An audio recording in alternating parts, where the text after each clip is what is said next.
wajib mengulang niatnya. Nah, artinya apa kalau begitu?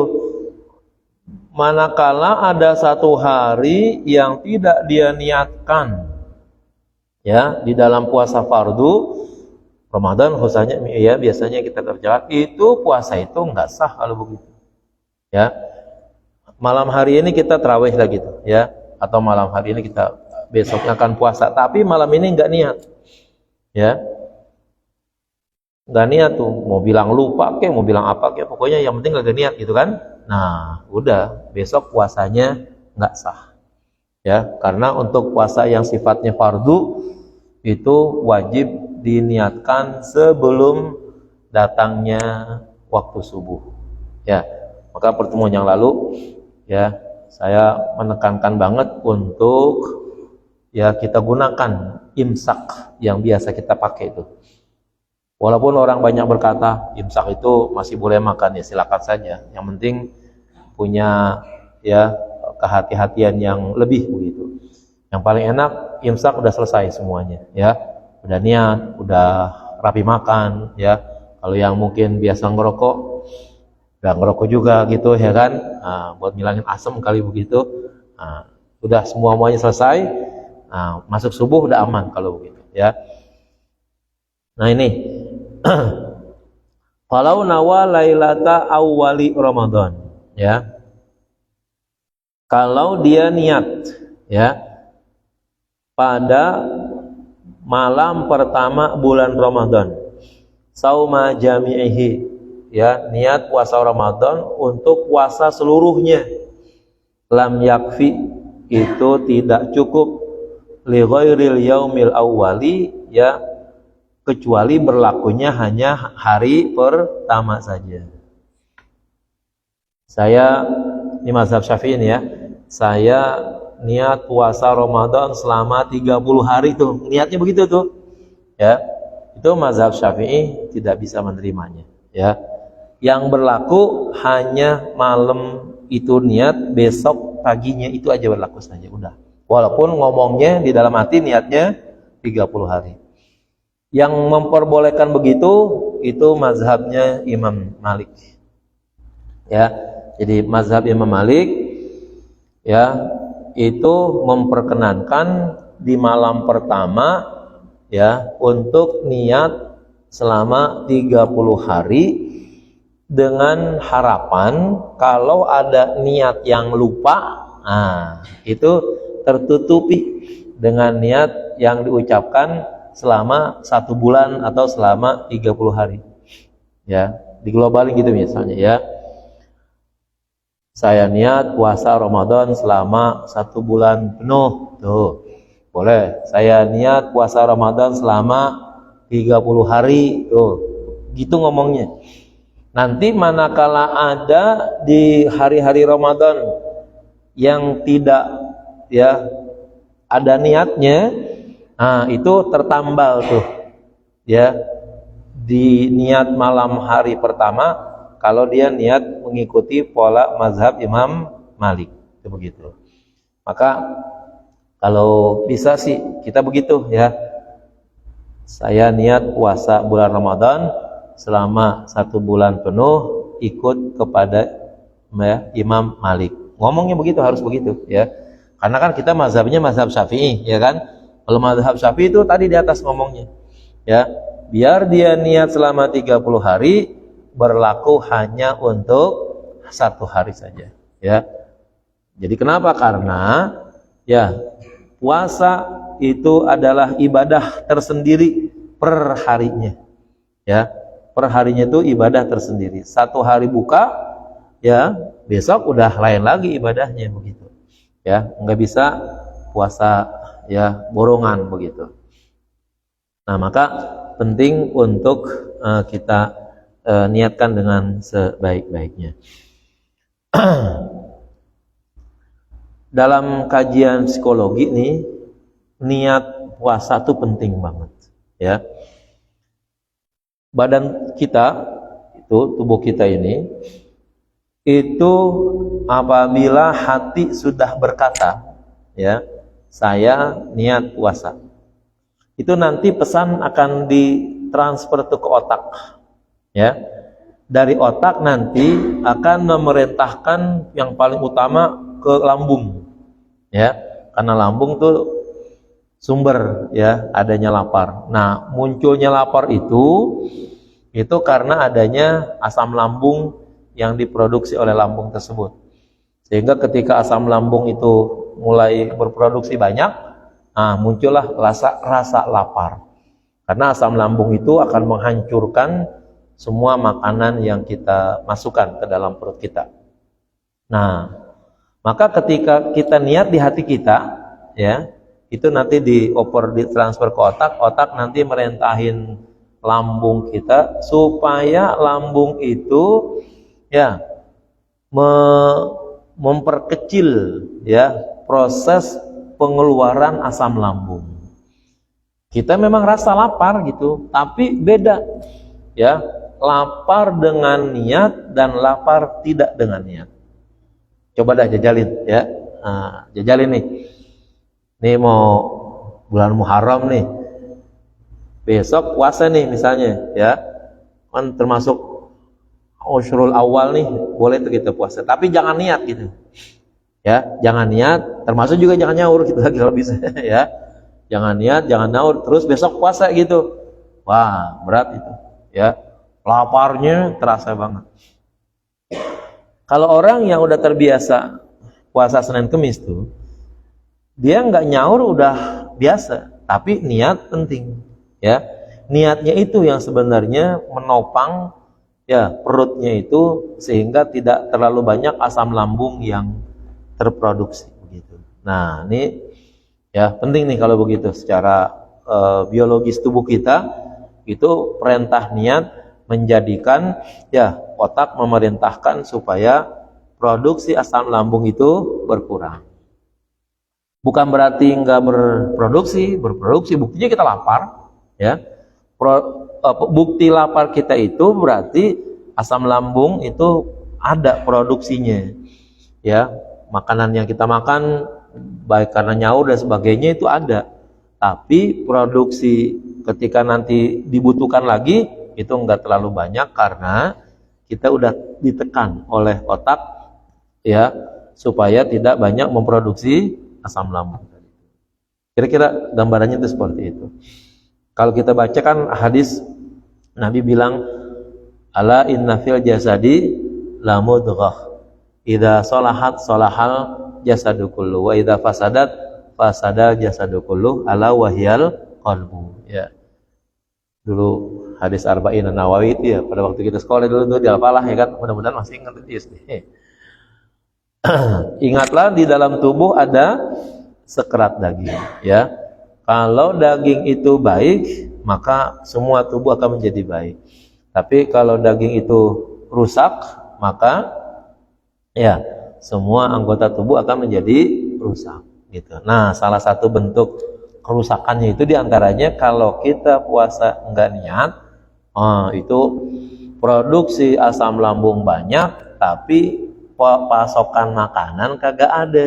Nah, itu tuh yang pada akibatnya nanti menyebabkan, ya, ada bisa MAG, ada GERD dan lain sebagainya, ya. Semakin tinggi asam lambung yang terproduksi dan tidak ada asupan makanan yang masuk, itu semakin berbahaya jadinya, ya.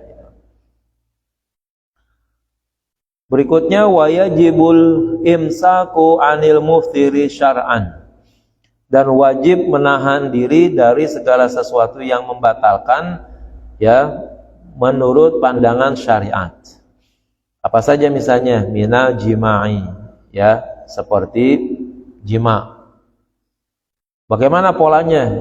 Biidkhali hasyafatin au qadriha, dengan memasukkan, ya, kepala kemaluan atau seukurannya, min faqidiha, bagi orang yang kepala kemaluannya itu tidak ada. Masuknya kemana? Farjan, ke farji, ya, kemaluan perempuan. Walau duburan, sekalipun masuknya ke dubur. Min adamiyin, apakah dia berjimanya kepada sesama manusia, au ghairihi, atau bukan manusia. Kalau ada nih misalnya ya orang lagi puasa lalu berhubungan badan dengan istrinya, seukuran masuknya, kalau kita bilang kan pala celet tuh ya, seukuran masuknya pala celet itu sudah batal mau keluar mani atau tidak, ya. Dan kalau itu dilakukan dalam keadaan masih berpuasa, maka 1 hari puasa wajib bayar kifaratnya selama 2 bulan. Bayangin aja tuh beratnya, ya. Ini hati-hati nih, ya. Bagi kita yang masih doyanan lah begitu ya kan, bulan Ramadan, ya, depan pintu kamar kasih lampu merah tuh, ya kan, buat jaga-jaga gitu.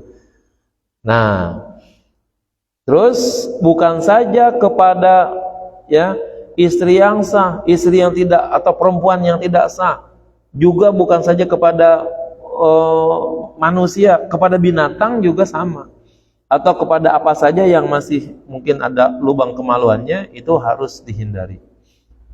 Ya, ada orang mungkin ketika dia mengatakan, kan kalau berhubungan badan dengan istri kagak boleh, tuh ada kambing di belakang tuh, hajar aja kambing, sama, ya, sama tuh, kifaratnya juga nanti sama juga tuh, ya, itu termasuk dalam kategori jima juga, sekalipun dilakukannya kepada binatang, itu begitu, nggak boleh, haramnya sama begitu. Kalau dia mau mengeles gitu, ini kan gua pakai kambing gua gitu ya kan, sama, kambing juga ya sama perempuan istrinya itu sama hukumnya. Lalu bukan saja laki-laki yang begitu, ya. Kalau seandainya ada perempuan, ya, dia puasa, kemudian akhirnya dia bermain-main dengan binatang yang ternyata binatang itu ngerti, ya. Ada tuh binatang yang ngerti, ya, diantaranya monyet tuh. Itu tahu tuh kalau yang namanya perempuan, manusia tuh bisa diajak berhubungan badan tuh, monyet laki-laki ngerti tuh, ya. Nah, akhirnya karena dia punya monyet yang jinak kali begitu, ya, itu monyetnya diajak berhubungan badan dengan dia, sama tuh, ya, hukumnya haram juga dan wajib bayar kifarat juga, karena itu masuk dalam kategori adanya yang masuk, ya, ke dalam farjinya tuh kalau begitu, ya. Nah, ini hati-hati nih, ya. Zaman sekarang kan sangat memungkinkan yang demikian terjadi, ya. Wa minal istimna'i, dan juga menjaga diri, menahan diri daripada istimna, ya. Kalau kita bilang istimna itu onani gitu. Mengeluarkan air mani biyadiha, dengan tangannya, au ghairiha, atau dengan tangan selainnya. Kalau dilihat dari segi haknya itu tuh kembali kepada istrinya, ya. Jadi dia melakukan pengeluaran sperma baik dengan tangannya sendiri gitu, dengan tangan istrinya, sama dengan tangan selain istri, apalagi gitu, ya. Nah, itu tingkat batalnya lebih parah lagi kalau begitu. Jadi batal tuh, ya, puasanya. Wa minal istiqaati, dan daripada sengaja, menahan diri daripada sengaja untuk muntah, ya, ai ta'ammudil qai'i, yaitu sengaja untuk muntah. Fa yuftiru dalika ma'al ilmi wal ikhtiyari, maka hal itu dapat membatalkan puasa disertai dengan pengertian, ya, pemahaman dia bahwa hal itu halal, haram, dan juga tidak ada paksaan, ya. Lagi puasa, ya, dia onani, mengeluarkan spermanya, ya, dia tahu bahwa dia mengeluarkan sperma hukumnya membatalkan. Dia juga melakukan onani tanpa dipaksa oleh siapapun, atas kemauan dirinya sendiri, atau dia memerintahkan istrinya, atau dia memerintahkan orang lain untuk melakukan itu, ya. Nah, itu hukumnya adalah batal puasanya. Kalau di era modern sekarang ini ada orang yang kaget tahu gitu hal-hal yang membatalkan puasa kayak begini, kayaknya nggak pantas banget gitu ya. Orang Islam di abad modern ya bilang kagak tahu ya. Saya kagak tahu tuh kalau lagi puasa ya ngeluarin sperma batal gitu. Saya kira puasa cuma nahan makan minum doang kali begitu. Itu gebleknya keterlaluan banget kalau begitu tuh orang ya. Nah ini perlu untuk dijaga. Termasuk tadi dikatakan ya berupaya muntah gitu, sengaja-sengaja memuntahkan ya di hari di mana dia puasa, sengaja-sengaja ya dia muntah-muntahin. Bagaimana caranya? Perutnya ditabok-tabok gitu, pok biar kembung rasanya. Atau tenggorokannya dikorek-korek gitu misalnya. Kan jadi ada rasa kagak enak tuh ya kan. Akhirnya ya ada rasa pengen muntah. Nah itu masuk dalam kategori hal yang membatalkan kalau dikerjakan ya didasari atas pengetahuan dan atas kesadaran.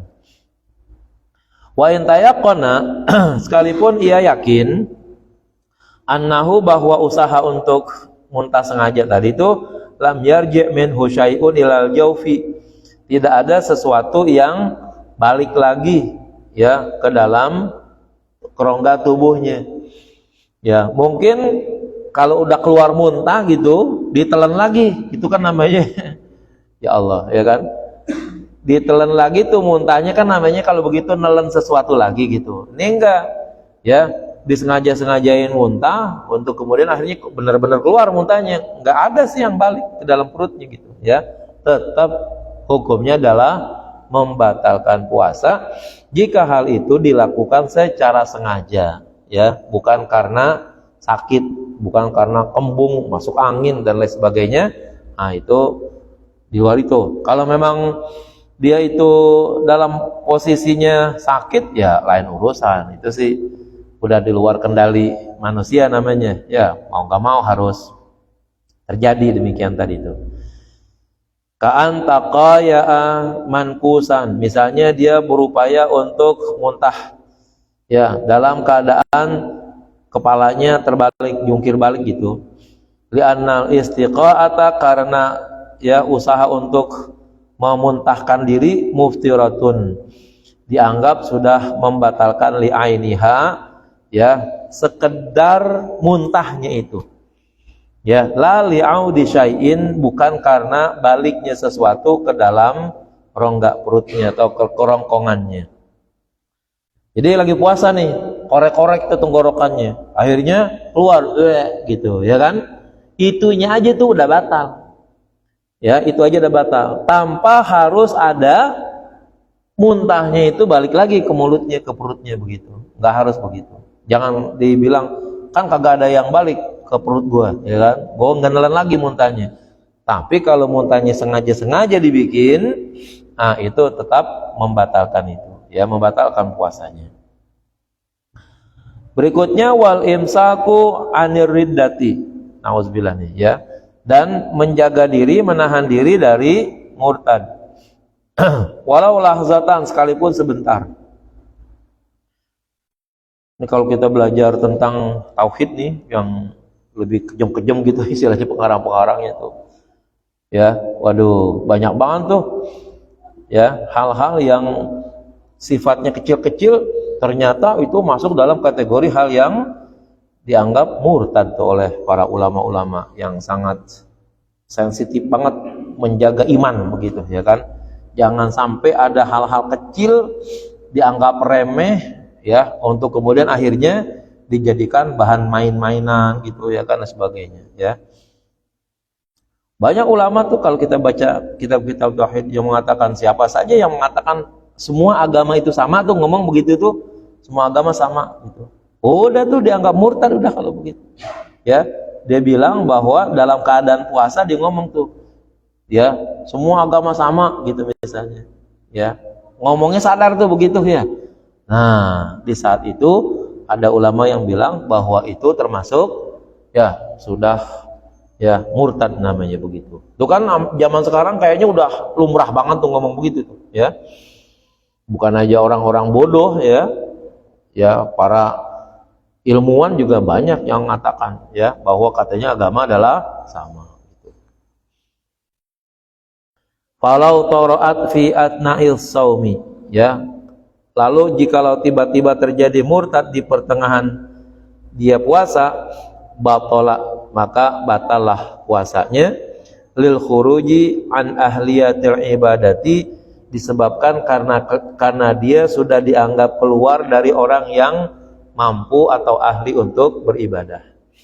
Ingat semua ibadah itu ya syarat yang paling tinggi itu adalah Islamnya. Ya, ibadah yang paling berat sampai yang paling ringan gitu misalnya itu harus Islamnya dulu.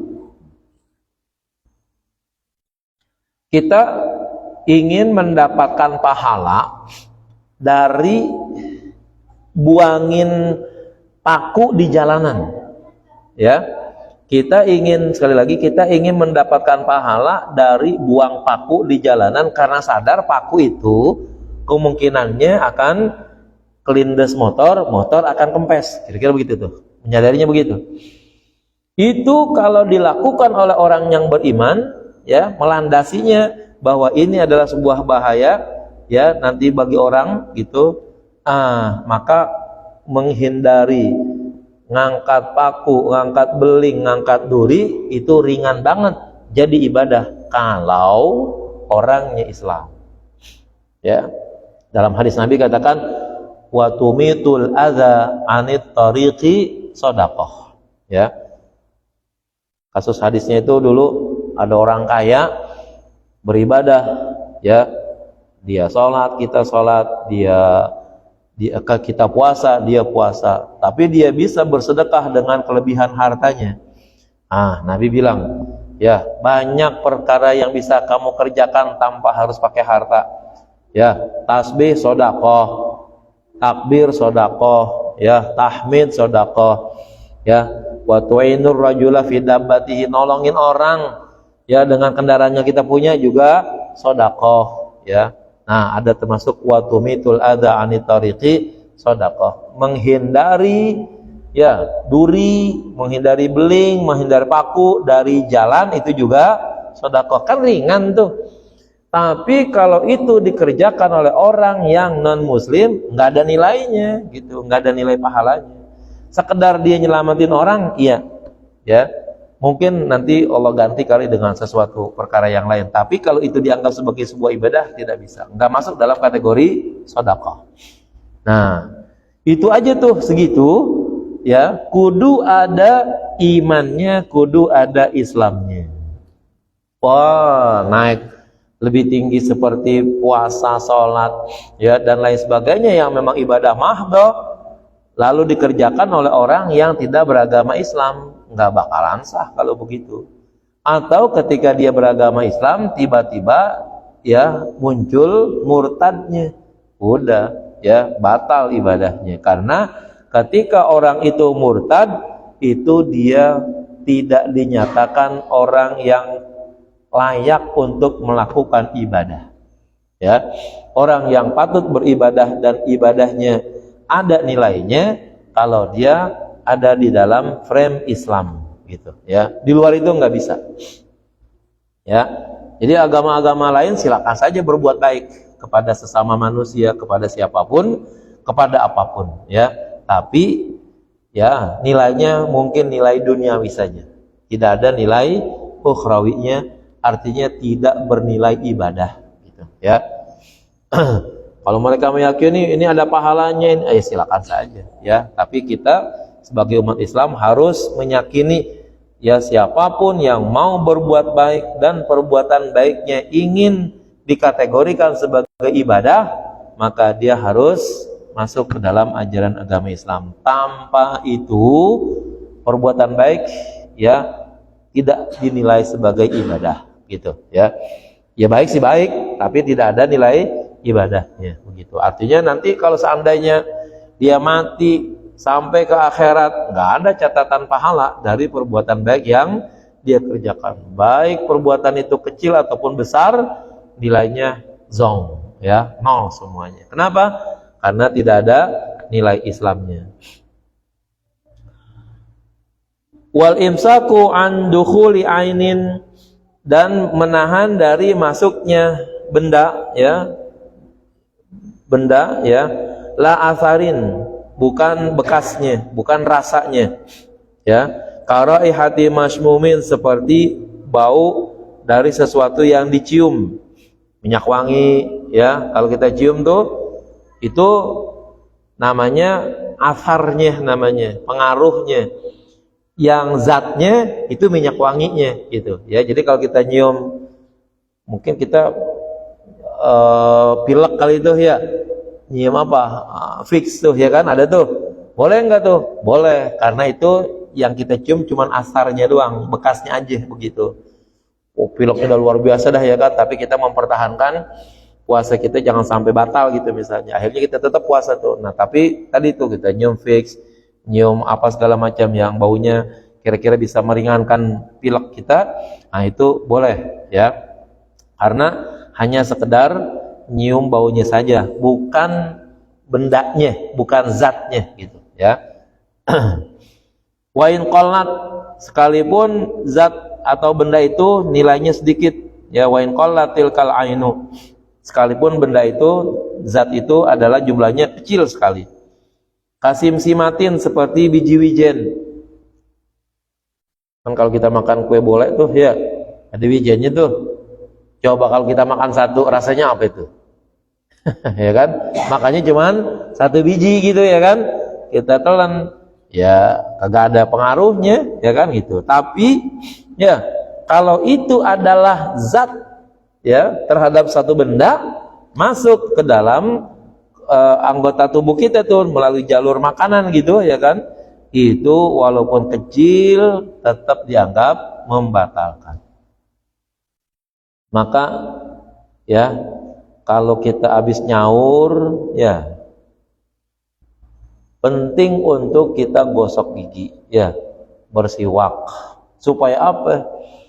Jangan sampai, ya, umur kita kan udah di atas 40-an nih rata-rata gitu, ya, 30 ke atas tuh. Jangan-jangan gigi kita udah renggang semua kali pada itu, ya kan, yang udah pada copot, ya kan, dimana bisa jadi sisa-sisa makanan itu nyelip di situ, ya.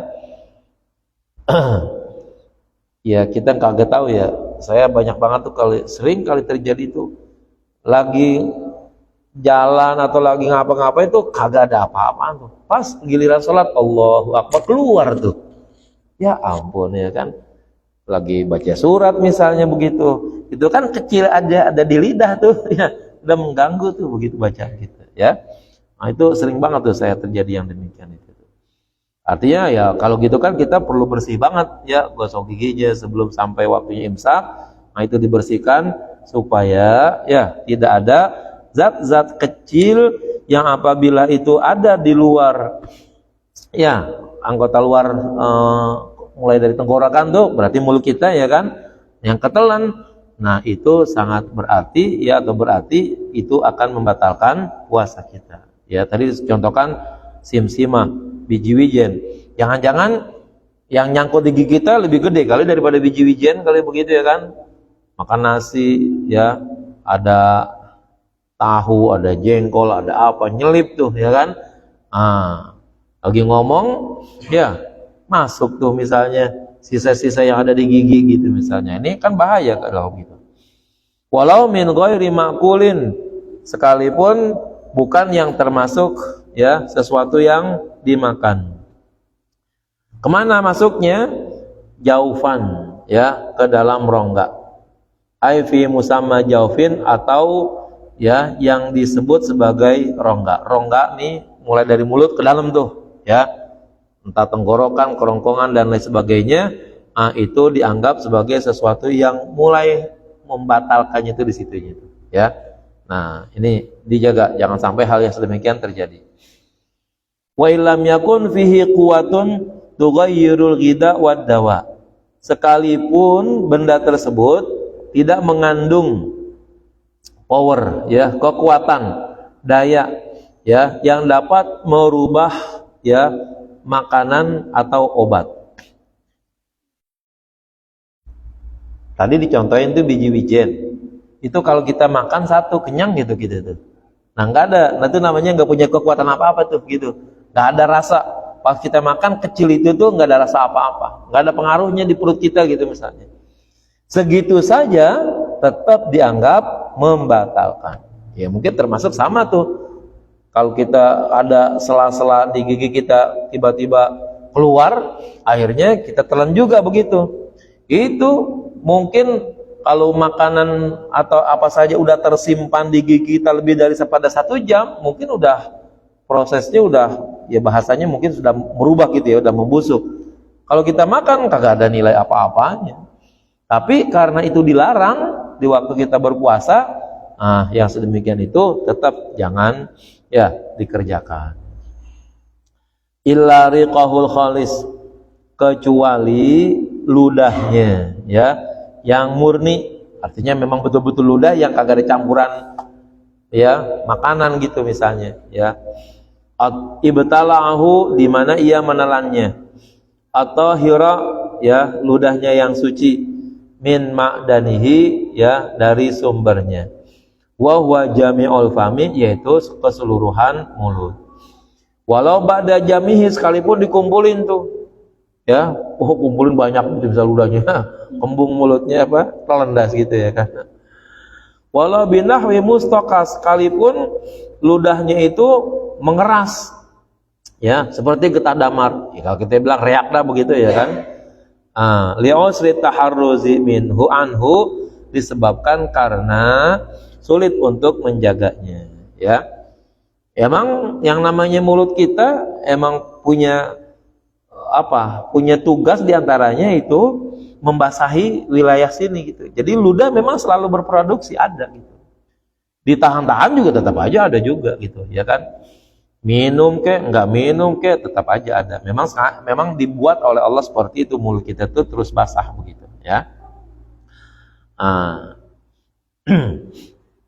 Bi khilafil mukhtalati, berbeda kalau benda itu atau ludah tersebut bercampur bi tahirin akhara, dengan benda suci yang lain. Qaratubati siwakin wasibghi khaitin yufattiluhu, ya seperti basahan dari siwak dan celupan warna dari benang yang ia pintal. Jadi kalau udah ada rasa sesuatu yang lain di ludah kita, nah itu udah dibuang kalau begitu, jangan ditelan lagi. Berarti campuran rasa ya dengan apapun dari ludah kita yang sudah nggak murni itu bisa jadi membatalkan. Wa bi khilafil mutanajjisi min damila litsatihi, dan berbeda halnya dengan ludah yang terkena najis dari darah gusinya. Wa ini biad dariquhu, sekalipun ya ludahnya itu masih berwarna putih. Artinya kalau udah ludah kita punya sakit sariawan gitu misalnya, atau gusi berdarah ya, itu kemudian jangan ditelan, karena itu nggak boleh, karena udah bercampur dengan lain ludah lagi, namanya udah bukan ludah lagi tapi ada darahnya di situ ya. Nah ini udah nggak boleh lagi. Kalau gitu manakala kita sariawan, gusi berdarah, darahnya keluar, jangan ditelan kalau begitu ya, karena itu dianggap membatalkan. Afadadzalika Ibnu Hajar, demikian dijelaskan oleh Imam Ibnu Hajar. Nah hadis kalian, kenapa sebegitu ketatnya syariat ya mengatur puasa ini dari berbagai macam sisi, supaya secara syariat ya puasa kita itu aturannya itu benar jalanannya ya. Begini caranya orang berpuasa, nggak boleh sembarangan. Ini baru zahirnya doang nih ya, baru zahirnya doang.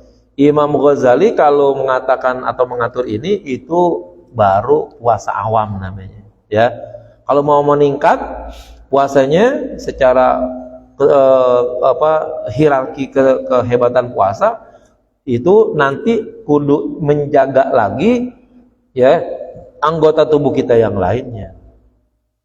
Lidah jangan sampai ghibah ya, kuping begitu juga jangan dengerin yang haram, ghibah. Tangan jangan melakukan yang haram, kaki ya. Itu kalau itu bisa ditahan baru naik ya puasa shaumus salihin ya, puasanya orang-orang saleh, puasa khawas namanya ya.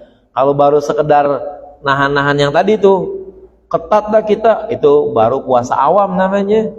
Ya, belum puasa orang soleh tuh. Kalau tadi aturan tadi tuh yang kita kerjain tuh, itu baru puasa orang awam. Puasa orang soleh menjaga anggota tubuh kita, mata, telinga, lidah, tangan, kaki dan seterusnya itu harus dijaga. Dipuasain juga kalau begitu jadinya. Itu baru puasanya khawas, ya, puasanya orang soleh. Nanti ada lagi puasa khawasul khawas, di mana dia berpuasa tapi tidak ada sesuatu yang diinginkan kecuali Allah Subhanahu wa taala. Kita mah kagak bisa puasa itu mah. Orang puasa mikirin lebaran, ya kan? Mikirin THR, mikirin ya baju buat beli ya anak kita, bini kita. Emang kita bisa tuh lagi puasa biarin aja, masa bodo amat gitu kan. Gue lagi puasa nih ya kan, gue kagak pikiran dah anak bini gue mau pakai apa kayak, ya kagak bisa kalau kita ya belum sampai yang kayak gitu kita. Nah berarti kita masih jauh banget tuh untuk mencapai puasa khawasul khawas. Tapi kalau puasa solehin, puasa khawas, kemungkinan besar kita masih bisa tuh ya. Tinggal kita ngupayain bagaimana giliran puasa ya, sekaligus menjaga diri, termasuk mengisolasi diri sementara ya. Kalau kita udah mulai aja ya bergaul dengan orang di waktu puasa, itu udah ada aja tuh ya berita-berita, omongan-omongan dan lain sebagainya ya. Jangan dianggap kemudian ntar aja kalau mau ngomongin orang habis tarawih sama ya kan. Ya kan, pergi puasa nggak boleh, ntar aja kalau mau ngomongin orang habis tarawih ya sama juga ya kan. Sepulnya bulan Ramadan, ghibah itu haramnya luar biasa. Batal tuh puasa kita, pahalanya gitu ya. Pahalanya itu batal di mana saja dan kapan saja kita melakukan ghibah. Itu begitu. Jangan dianggap kalau kita bohongnya malam ditolerir gitu ya kan. Ghibahnya malam boleh begitu. Besok kan puasa, kita nggak boleh ngomongin orang. Sekarang aja nih lagi malam-malam ngomongin, nggak bisa. Ya kan, salah juga gitu. Nah, karena itu semaksimal mungkin ya kita mengisolasi diri ya. Bagaimana caranya nih supaya kita jaga puasa kita begitu ya. Emang berat ya. Kalau ulama-ulama dulu memang banyak yang berupaya begitu. Imam Syafi'i misalnya kalau udah masuk bulan Ramadan ngaji aja nggak ada dia tuh ya. Tutup pengajiannya ya. Yang ada dia baca Quran ya. Maka jangan heran Imam Syafi'i kalau dia sudah masuk bulan Ramadan itu sehari khatam 2 kali. Kita 2 juz aja, ngos-ngosan ya. 2 juz tuh sehari, ngos-ngosan. Kayaknya capek banget baca Al-Quran 2 juz ya kan. Berjam-jam gara-gara api. Imam Syafi'i itu kalau hitungan jam ya, pakai terbit matahari sama terbenam matahari, ya mulai dari terbenam matahari sampai nanti terbit matahari 1 khatam ya kan, dari terbit sampai terbenam 1 khatam lagi sehari itu begitu ya. Kan kalau lagi khatamin Quran begitu kan kagak mungkin kan ngobrol sama orang ya. Kapan ngobrolnya orang sehari baca Al-Quran ya kan. Banyak kita aja rasain dah, coba jajalin baca Al-Quran 10 juz dah sehari kalau kita gitu ya kan, ya udah bisa ngapa-ngapain tuh ya kan. Itu cuma 10 juz gitu atau 5 juz dah gitu misalnya. Imam Syafi'i hatam tuh ya setengah hari hatam, sehari apa ya bahasa kita mungkin kalau pakai jam 12 jam hatam, 12 jam hatam lagi itu begitu. Bagaimana kalau begitu mau ngobrol sama orang lain kalau ya hari-harinya sudah diisi dengan Al-Qur'an tuh begitu. Wallahu a'lam bishawab. Al-Fatihah.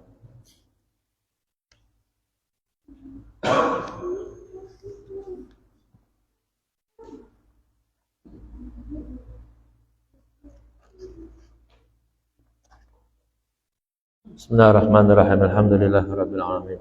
Allahumma shalli ala sayyidina Muhammad wa ala ali sayyidina Muhammad.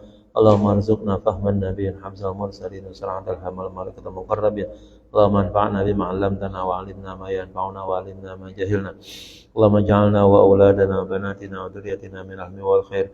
Wa la taj'alna wa iyyahum min ahli syarri wa dhurra wa qulubana qulubahum arifin.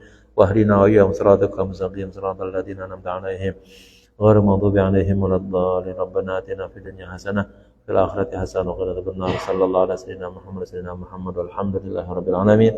Mohon maaf. Assalamualaikum warahmatullahi wabarakatuh.